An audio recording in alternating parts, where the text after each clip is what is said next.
Well, Bucks McGee, so much for a competitive wild card Saturday night.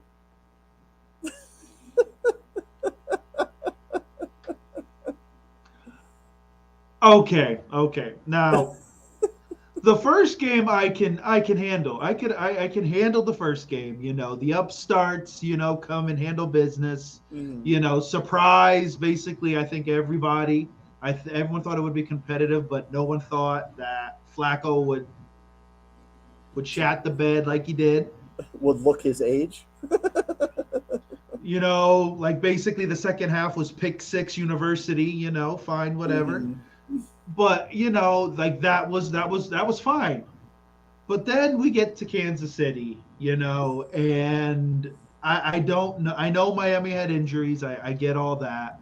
But it wasn't like Kansas City was firing on all cylinders and they were like this offensive juggernaut. Miami just, I don't know what they were calling. They didn't run the ball well at all whatsoever. Um, Tua couldn't throw the ball for anything. I don't know. When he did, there were a few shots he hit, but for the most part, they would look like lame ducks. The defense just was putrid. So, of course, the Kansas City people, Kansas City fans are going to come out and, proclaim their back and, the dynasty's of alive and course. well. Yeah. And all you did was beat a really bad Miami team that basically faltered at the Yeah. end of the year. So, but yeah, very, very sad ending to the first day of playoffs. Right.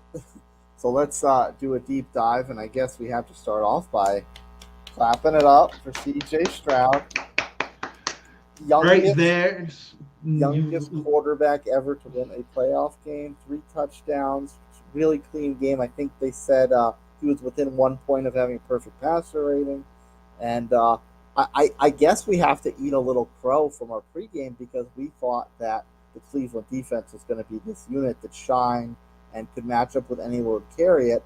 I think we got our wires crossed with defenses in this game because that Texans defense, oh, baby. I don't know. I don't know if just Cleveland walked in thinking that their defense, they were just going to click it on and they were just going to be dominant. It didn't help that the offense there in Cleveland just sputtered. Flacco throws two pick sixes, and it's just, you have to give Houston credit. They're legit. They're young. They're hungry. They don't buy into the fact that they shouldn't be there because they're a young team. And I guess you honestly have to say that they can play with anybody that's left in the playoffs right now. They are legit. I'd say so too, and it continues to cement the fact that like this team is built up of rookies and nobodies.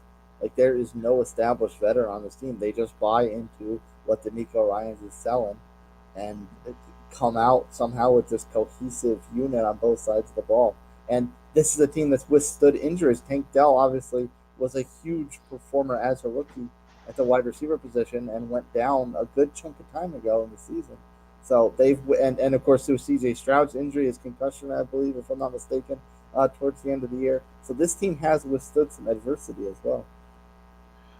They just perform well. At the end of the day, they know what they have to do. They play in their lane, and you've got to give them respect.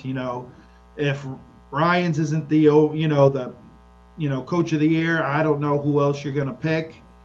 These guys are just playing at an unbelievable level. Stroud plays like he's been in the league 4 or 5 years already. He doesn't make mistakes, and they're just proving people wrong. So whoever they face next round better be careful. Yeah, I mean Ryan's closest competition. I know the awards are submitted well before the playoffs start, but his closest competition was the coach he just beat. Yeah, Stroud just read that defense, hit his throws when he needed to. They ran the ball solidly, and that defense was just nonstop and just made Flacco's life hell all day. Yeah. Speaking of Flacco, obviously, toward at least towards the end of the game, he did not look very good.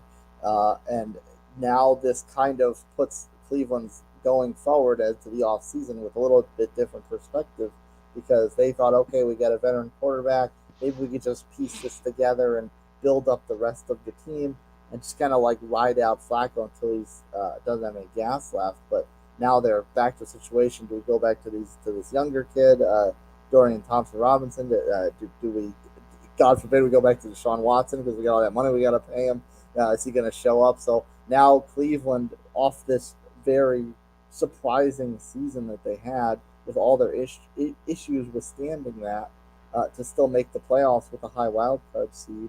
Um, the they uh,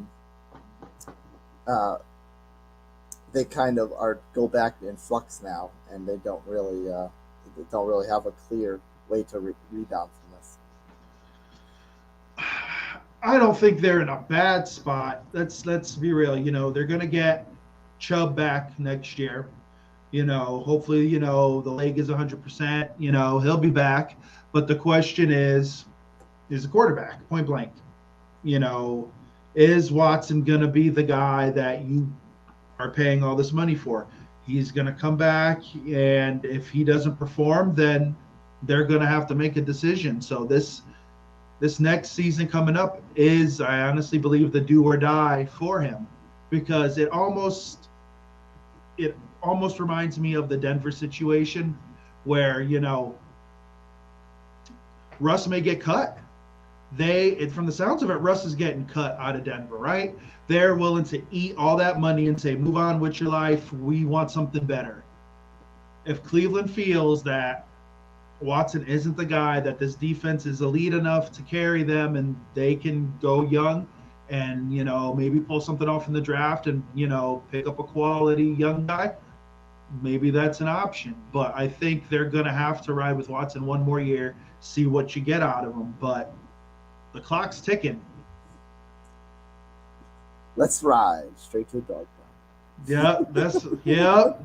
The question is, well, that's another show. Where's Let's Ride gonna go? But Lou and Sarah, stick around for a few minutes. We'll get back into your Dolphins, but the Dolphins in Cleveland are used to this pain. So aptly noted by we Beach here.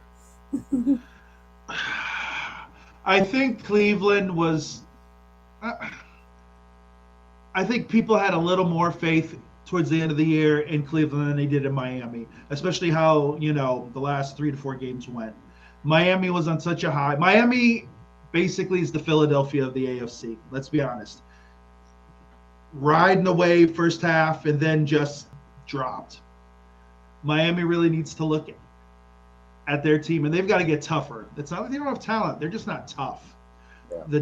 The offensive line's got to toughen up. D-line needs to toughen up a bit. They did have injuries. I will give them that. They had some injuries, but I think maybe you need a bigger receiver, a more physical receiver like an A.J. Brown type to help out with those guys, because it's great you've got all that speed, but you don't have a physical guy or even a physical tight end.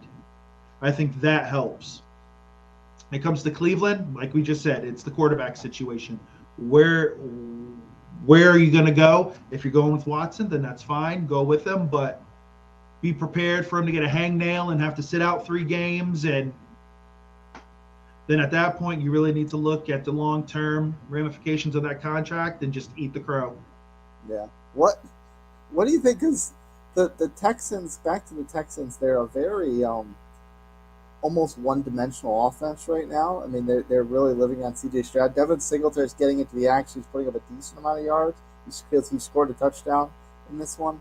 But he's really kind of not this traditional workhorse type of back. Is he? And he's always been kind of like the backup, kind of change of pace guy anyway. Is that kind of enough of a ground game to balance what C.J. Stroud's been doing? To carry this Texans team as they try to continue this playoff run? I don't know. The thing, like you said, it's just he just plays so mature for his age. I think that's what it is. He doesn't make the mistakes, and he went up against this Cleveland defense, who many of us, me included, felt they were an elite defense, and he just shredded them. He doesn't make the mistakes. He puts the ball where it needs to be. Now, I think the run game, they're decent. Singletary's decent. Pierce has been up and down. But if those guys can keep a defense honest, they've got speed at the wide receiver. Dalton Schultz is, looking great. I think he looks better now than he did when he was, in Dallas. So it's interesting how teams are going to approach them. I think they're going to just try to keep, CJ honest and, man up the receivers and just go from there. Do you think the Texans have kind of that lovable underdog type of look right now? I mean, obviously no one expected them to be here. Nobody knows a lot of players on the roster. Even the players they do know are so fresh and green on the scene. Like, do you think they just kind of have that? This is kind of like the everyman's team to root for if your team is otherwise eliminated. I think it's just a situation where it's the Texans believe, no one thinks we should be here, so we're just going to play. We're playing with house money. Let's just play free and do what we do. And they don't fear anybody. This is a team, they're a bunch of, like you said, they're young guys, but they don't fear anybody. And I think that helps them because they're going to go in and play hard and not fall for any mystique or, we're not supposed to be here, and they're not playing scared. Other teams need to respect that this team is talented. And if they go in and kind of, all right, it's the Texans. Yeah, Cleveland was bad, but, we're better than Cleveland. We should be able to handle this. They could be on the same end of this. So you really got to respect the Texans. They play with no fear, and they could surprise somebody else. Yeah, I wish we could. We'll get into a little bit to close the show, but I wish we could talk about their next potential matchup. But unfortunately, the Bills and Steelers control all the power in that discussion. Mother Nature said, no, why should you only have one game on Monday? Let's do 2 a day, and here we are. So, speaking of Mother Nature, let's move on to this Peacock primetime game, although I don't know if we could so much call it a game. I think there was more excitement on social media about how many people were upset at the fact that, oh, it's on Peacock, I've got to pay to watch this. This is ridiculous. I was sitting here with my wife, and we're she's reading stuff on X and on Facebook, and it's just funny how people are like, why do I gotta pay? This is ridiculous. I already pay for 3 different services. It's the NFL, folks. The NFL is spreading everywhere. You don't complain about Amazon because it's part of your Amazon package. Of course, your wives aren't going to complain about that. But for $5.99, or if you've never had Peacock and you sign up for like a 7-day free trial, who cares? You can cancel it at any time. I understand the whole, oh man, I got to pay for this. But you know what? It's the way of the world. Yeah. And the NFL is going to cash in wherever they can. And you know what? They're doing a promo to get it for $30 for 1 year. That's the cheapest streaming package out there. Dude, like every announcer was like, yeah, here's exclusively on Peacock for $5.99. It felt like Prime Day on Amazon during the holidays when you would hear freaking like Richard Sherman say, sign up for Amazon Prime, blah, blah, blah. I'm like, this is horrible. Everyone, their brother already has Amazon Prime. Yeah, I'm like, no one else to sign for it. Peacock, yeah, maybe a little harder sell, but at the end of the day, the NFL is going to go wherever the money is. So the world just needs to get used to it, and no one cares because the NFL is king. Yes. Well, what was not king was certainly the Dolphins' effort in this one. Tyreek Hill did score a touchdown in his official return to Arrowhead, since his homecoming previously was overseas. And that was about the only thing that went well for the Dolphins in this one. It was. They were bad. They were bad. Let's be honest. The run game was non-existent. We felt that the run game would have been huge, especially with this weather. I'm thinking they're going to pound the ball. They just ran straight up the middle. It was like, okay. And Peacock and Swift, I love it. And they just ran up the middle. Then they would try these screen passes, which just didn't work whatsoever. Guys were getting blown up left and right. And then the offensive line, I don't know what happened. They just folded. Defensively, not there. I know they've had a lot of injuries. Chubb was hurt. They've had other. Phillips was out. They've had injuries at key spots, but still, it wasn't like the Chiefs were phenomenal. This offensive juggernaut. It's not the Chiefs of old. But at the end of the day, you have to give the Chiefs their due. They pulled it out. We don't know who they're playing next due to Mother Nature. We'll know Monday night, but you got to give the Chiefs their due. But they were still dropping passes. For every one great catch Kelsey had, he dropped two. So it was like, okay, Pacheco was the only consistency on that team. I noticed, speaking of their defensive struggles, I noticed at the beginning of the game they put everyone's Pro Football Focus rankings beneath their names. And it's a very reputable organization as far as grading players. And two of the Chiefs' offensive line starters were like near the bottom. They were like 37 of 37. Yeah. I'm like, I saw that and I'm like, really? Why would you want that? Like, don't put that on there. Like, tell me you're from Ostabula, Ohio middle school or something. I don't need to know that you're 37 of 37, dead last in starters. And yet you look like Pro Bowlers for the most part, except right. I didn't see much pressure on Patrick Mahomes. No, there was a little bit, but it was one of those things where the Miami's defense wasn't strong or disciplined enough to be prepared for the Patrick scramble, which we know he does when he's stuck in the pocket and he can't make the pass. Yep. He prances his way to the first down. He runs so awkwardly. Like, hey, I'll give you credit. You're in the league. I'm not gonna knock you, but he it's weird, but he gets there. I'll give him credit. He's elusive, but it's the worst elusiveness I think I've ever seen. It's not smooth at all, but hey, you do what you do. But Miami was behind the eight ball. Just the defense wasn't there, the injuries, and the offense was just, I don't know what they were thinking. But at the end of the day, Kansas City moves on. Tom Brady's QB sneaks were smoother than Patrick's. Man, that man has 1,000 yards rushing in his career, even though he played for 20 plus years. Still a 1,000-yard rusher. Give him credit. Give him credit. So the other things to note in this game, there wasn't too much else to note about Miami, but with Kansas City, we'll focus on the run game first. We said in the pregame show that Pacheco we needed him to come out, perform well, and stay healthy. He finished the game, of course, no injuries, and he was very much a strong, doing his typical Pacheco running angry type of behavior in this game.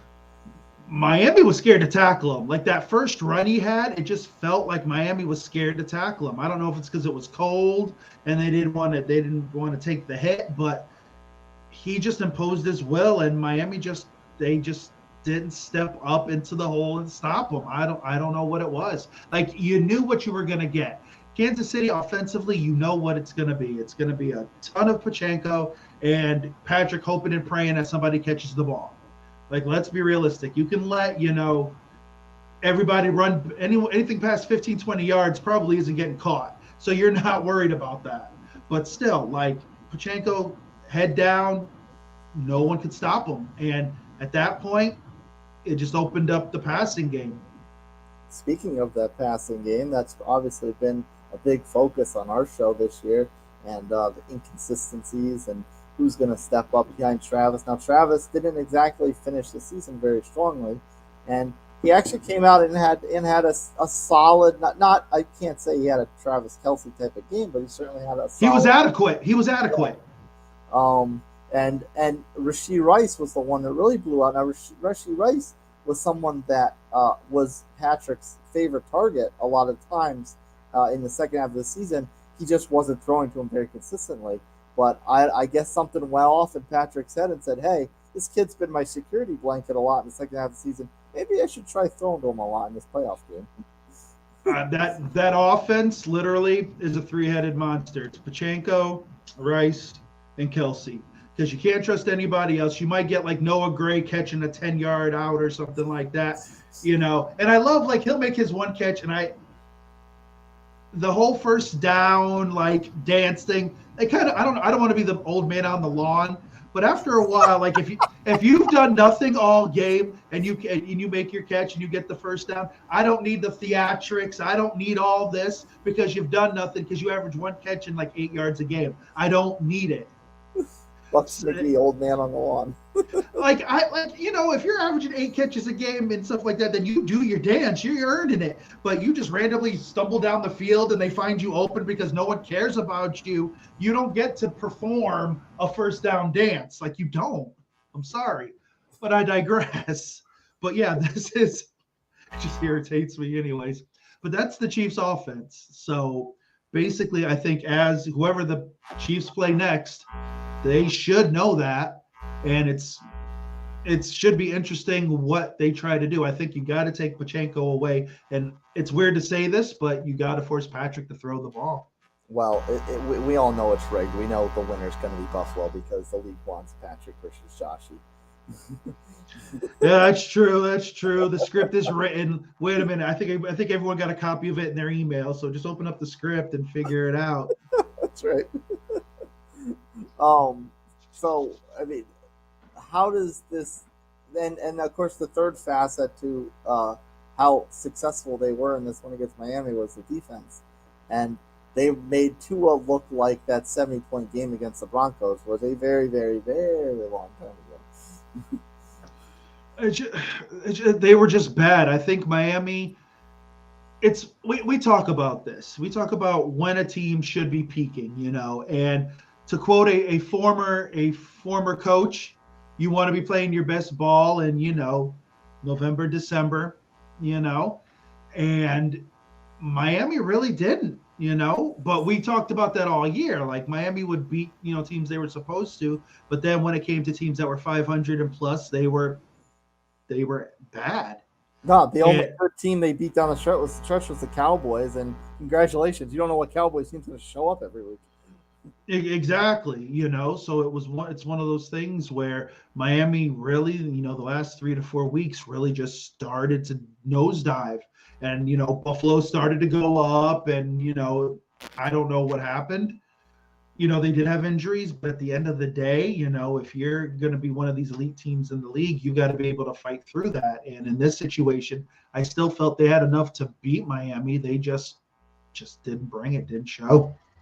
So are you still unimpressed by this Kansas City performance? Despite how come on, really, really. Unless you're a Kansas City fan, you're the only people that were impressed by this. But honestly, no. If you listen to Jason Garrett on the telecast, you would have thought it was Chris Collinsworth saying, "Oh, wow, unbelievable! This Chiefs team, incredible!" Like, come on, let's be realistic. They beat a listless Miami team. Like, Miami had a decent regular season. I'm not going to take anything from them. Great stats, but let's be realistic. Kansas City still drops balls. If they didn't have Pachenko, they may not have won this game. Their defense is solid. I give them credit. Their defense is good. But if you're telling me it's Kansas City and Baltimore in the AFC Championship game, I'm taking Baltimore all day. Yeah. So let's be honest. Kansas City won. Okay. But I'm not ready to say, oh, here we go, they're going to repeat. No. Yeah, that was kind of a wounded animal situation here. Yeah, exactly. And Miami there was no fire. There was no fire. Like, if somebody had just thrown a helmet or something, but there was no fire. It was like they knew they were beat and they were just going through the motions. And normally that's a leadership issue. Do you think the responsibility for that lies on Tua's shoulders or on Mike McDaniel's shoulders? Oh, no, it falls on the coach for sure. And I think everyone fell in love with the coach because, he was this cool dude and, Miami's having fun and they're throwing up all these yards and stuff because us as fans, we love the stats. Mm-hmm. There was most of the season where people thought Tyreek was going to hit over 2,000 yards. He was going to be MVP. There was all this talk, and we're all having a grand time. But the problem is when Miami hit some adversity, they folded.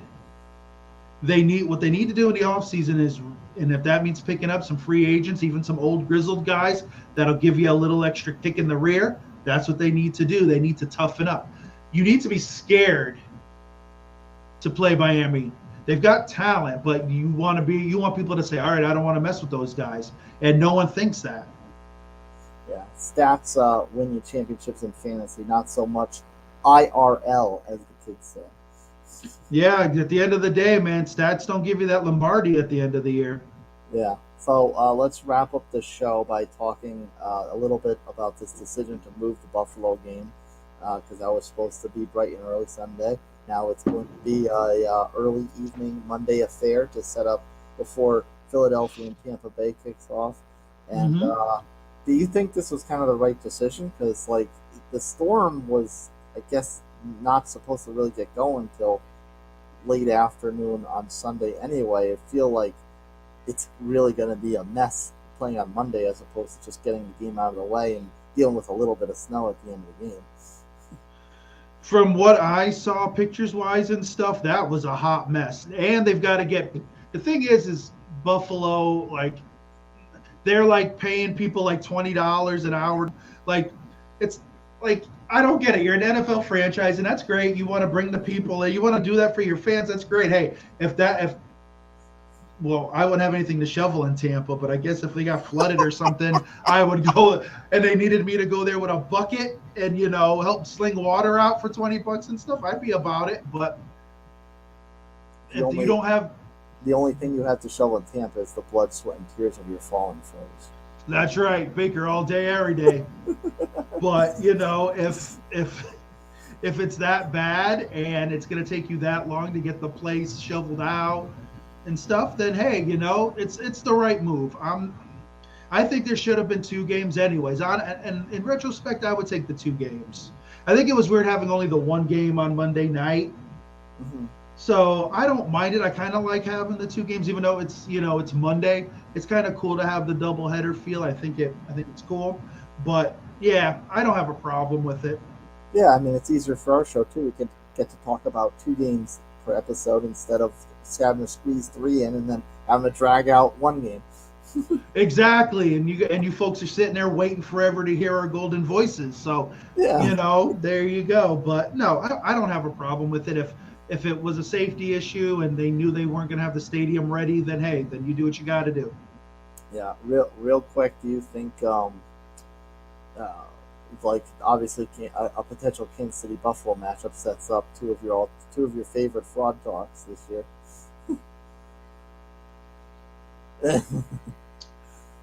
I'm gonna say this, and this hurts me to say, but I believe Buffalo can beat Kansas City. Ooh. Because I believe Buffalo is tough. Buffalo plays it. Buffalo's defense is tough. They're tough and angry. Like, they've got heart. Like, those guys, you watch them play. You got, like, you know, I've had my say about Buffalo, but I will give them that. They play hard and they've got heart. And if Buffalo had played there tonight, Buffalo would have beat Kansas City. I believe they would have. Yeah. Just on the heart aspect. So I'm gonna root for Buffalo, I guess, and you know, whatever. You know, necessary evils. You have necessary evils. Yeah. Well, we are not evil. We're bright and shiny faces. But this Saturday night was a bit lackluster. Hopefully Sunday and Monday are a bit better. Bucks, McGee, take us off air with your final thoughts on Wild Card Saturday night. All right, guys. Here it comes down to this. If you're not respecting the Houston Texans now, y'all got some issues. Give Houston their respect. Miami, you guys need to figure it out for next year. Toughen up. Kansas City, overrated. And people just pay for Peacock. It isn't going to kill you. $5.99. Hopefully Sunday's games are going to be a little more exciting. Can't wait, Nutmeg. See you soon, sir.